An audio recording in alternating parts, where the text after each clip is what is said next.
महाराष्ट्र के जलगांव में चलती हुई ट्रेन पर जिस प्रकार से पत्थरबाजी हुई वो आप सभी ने देखा होगा। और उत्तराखंड के मंगलौर में उपचुनाव हुए हैं, वहाँ पर हाजी साहब है कोई, वे उपचुनाव जीत कर आए हैं। उनकी जीत के बाद मंगलौर की सड़कों पे जुलूस निकाला गया और हिंदुओं के घरों पर हमला किया गया, पत्थरबाजी की गई, वो भी आपने देखी होगी। लेकिन हिंदू समाज को जिन विषयों पर बात करनी चाहिए उस पर बात नहीं करता है। वो बात करता है शंकराचार्यों पर, और शंकराचार्यों के विषय में जब बात करता है तो केवल शंकराचार्यों की, यानी महादेव भगवान शंकर का वो पद जो सर्वोच्च होता है हमारे सनातन धर्म में, शंकराचार्यों पर आरोप लगाना। अभी देश में एक सबसे बड़े उद्योगपति मुकेश अंबानी के बेटे अनंत अंबानी का विवाह पूर्ण हुआ है, जिस विवाह में प्रधानमंत्री से लेकर बॉलीवुड की जितनी हस्तियाँ थी, हमारे धार्मिक गुरु, मैं किसी का स्पेशली नाम नहीं लूँगा, लेकिन मैं शंकराचार्य का यहाँ पर नाम लूँगा। अभी मुक्तेश्वरानंद जी जो बद्रीनाथ में जिनका पीठ है जिनकी, और एक परम पूजनीय शंकराचार्य जी और जिनका भी मुझे नाम याद नहीं आ रहा है, अंबानी परिवार के निजी निमंत्रण पर वे शादी में उपस्थित हुए, अनंत के विवाह में। लेकिन मैंने भी क्या कहा आपको, उत्तराखंड में हिंदुओं के घरों पर हमला हुआ, महाराष्ट्र के जलगांव में चलती हुई ट्रेनों पर मुस्लिमों की भीड़ ने हमला किया और एक प्रकार से गोधरा पार्ट 2 दोहराने की कोशिश की। लेकिन हिंदुओं का जो दिमाग चलता है, जो सोच चलती है, वो शंकराचार्यों की केवल बुराइयों पर चलती है। अब यहाँ तक हिंदू समाज उतर आया है, वो ये कहने लग गया है कि राम मंदिर में नहीं जाने वाले शंकराचार्य आखिरकार अनंत अंबानी की शादी में, विवाह में कैसे पहुँच गए। और मैं नाम तो नहीं लूँगा क्योंकि कभी नाम लेने से बहुत बार अनर्थ हो जाता है। कई परिचित व्यक्ति है हमारे संपर्क में, नाम नहीं लूँगा, मैं फिर कह रहा हूँ। और कुछ परिचित ही नहीं, मैंने फेसबुक में देख रहा हूँ, मैं सोशल मीडिया देख रहा हूँ, चारों तरफ शंकराचार्यों की यहाँ पर आलोचना हो रही है। हिंदू समाज ये कह रहा है कि शंकराचार्य राम मंदिर प्राण प्रतिष्ठा में निमंत्रण के बाद नहीं जाते, लेकिन अनंत अंबानी की शादी में निमंत्रण पर कैसे पहुंच गए। और यहाँ तक कहा जा रहा है कि सब पैसे का खेल है, क्योंकि अनंत की शादी में शंकराचार्यों को मोटी दक्षिणा मिलेगी, इसलिए वहाँ पर शंकराचार्य वहाँ पर पहुँचे। मैं आपसे एक बात कहना चाहूँगा, हिंदू समाज अपने सनातन धर्म के, वैदिक सनातन धर्म के जो सबसे सर्वोच्च जो हमारे धर्म गुरु होते हैं, हमारे शंकराचार्य, उनके विषय में जब ऐसी बात बोलता है तो मुझे शर्म आती है। बात राम मंदिर की हो रही थी।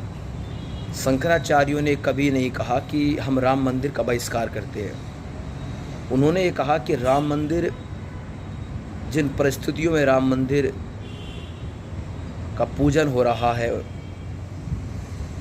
वो सही नहीं है, क्योंकि राम मंदिर अभी अधूरा है, वो पूर्ण नहीं हुआ है। लेकिन हिंदू समाज ने इस बात को अनंत के विवाह से जोड़ दिया कि शंकराचार्य अनंत के विवाह में जा सकते हैं, लेकिन राम मंदिर प्राण प्रतिष्ठा में इसलिए नहीं जा सकते क्योंकि वहाँ पर मोटी दक्षिणा नहीं मिलती, और अनंत के विवाह में गए वहाँ पर मोटी दक्षिणा मिलेगी।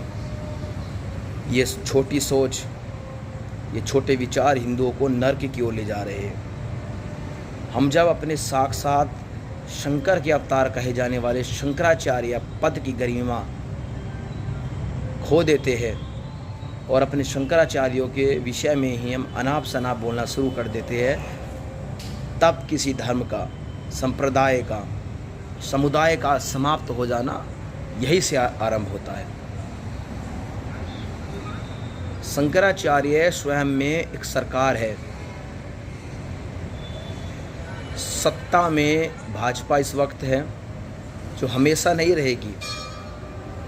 हर 5 साल में चुनाव होते हैं, बदल सकते हैं, लेकिन शंकराचार्य एक पीठ के शंकराचार्य देह त्यागने के बाद ही नए शंकराचार्य का विधि पूर्वक चयन होता है और उनको एक गरिमापूर्ण पद मिलता है। ऐसे तो रोज़ाना हज़ारों करोड़ों लोग पैदा होते हैं, हज़ारों करोड़ों लोग मर जाते हैं, लेकिन केवल परमात्मा के द्वारा माँ और महादेव के द्वारा जो निर्धारित महापुरुष होते हैं, संत होते हैं, सन्यासी होते हैं, वही इस गरिमापूर्ण पद तक पहुँचते हैं। और हिंदू समाज अपने ही धर्म गुरुओं पर इस तरह के लांछन लगा रहा है, ये कतई सही नहीं है। अनंत के विवाह में, अंबानी के विवाह में, अंबानी फैमिली के विवाह में शंकराचार्य जी पहुँचे।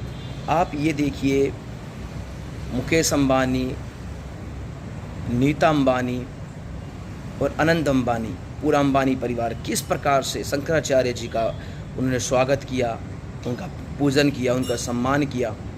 क्या अगर शंकराचार्य भगवान, चारों पीठों के शंकराचार्य भगवान राम मंदिर प्राण प्रतिष्ठा में पहुंचते तो क्या वहाँ पर इस प्रकार से सम्मान हो सकता था क्या? क्योंकि वहाँ पर सर्वोच्च प्रधानमंत्री साहब थे हमारे, जो पूजन करने वाले थे, और शंकराचार्य बैठकर ताली बजाते और पूजन करते हमारे मोदी जी। तो थोड़ा सा दिमाग लगाइए और सोचिए कि वो शंकराचार्य का पद है, स्वयं शंकर का वो पद है, वो गरिमा है। उस गरिमा को लांछित मत कीजिए, उस पर आरोप मत लगाइए हिंदू समाज। मैं यही कहना चाहूँगा। मेरी बात आपको थोड़ी सी अटपटी लग सकती है, लेकिन सत्य यही है कि सनातन धर्म केवल एक ऐसा मात्र धर्म है जो अपने सर्वोच्च धर्म गुरुओं पर सवाल उठा सकता है। आप इस्लाम में नहीं उठा सकते, आप ईसाईयत में नहीं उठा सकते, और पूरी दुनिया में जितने संप्रदाय, जितने मज़हब जो चलते हैं, वे कभी भी अपने धर्मगुरुओं पर, सर्वोच्च धर्मगुरुओं पर, क्या आपने कभी देखा है किसी ईसाई को या ईसाई समाज को ईसाई धर्म के सर्वोच्च पोप पर कोई आरोप लगाते हुए उस पर सवाल उठा दे? कभी नहीं देखा होगा। केवल हिंदू समाज ही करता है। तो मैं आपसे कहूँगा, आप अपना मस्तिष्क लगाइए और सोचिए, और इस बात पर थोड़ा सा अंदाज़ा लगाइए कि अनंत अंबानी का विवाह और राम मंदिर प्राण प्रतिष्ठा दोनों अलग विषय थे। यहाँ पर दक्षिणा का विषय नहीं है, यहाँ पर आदर का है, क्योंकि वहाँ पर राजनीति नहीं हो रही थी अंबानी परिवार के विवाह में। राम मंदिर प्राण प्रतिष्ठा, भगवान राम के प्राण प्रतिष्ठा में वहाँ पर राजनीति हो रही थी, उसको संघ को संभाल रहा था। संघ पूरी तरह से राम मंदिर प्राण प्रतिष्ठा को संचालित कर रहा था, उसकी रूपरेखा संघ बनाकर चल रहा था।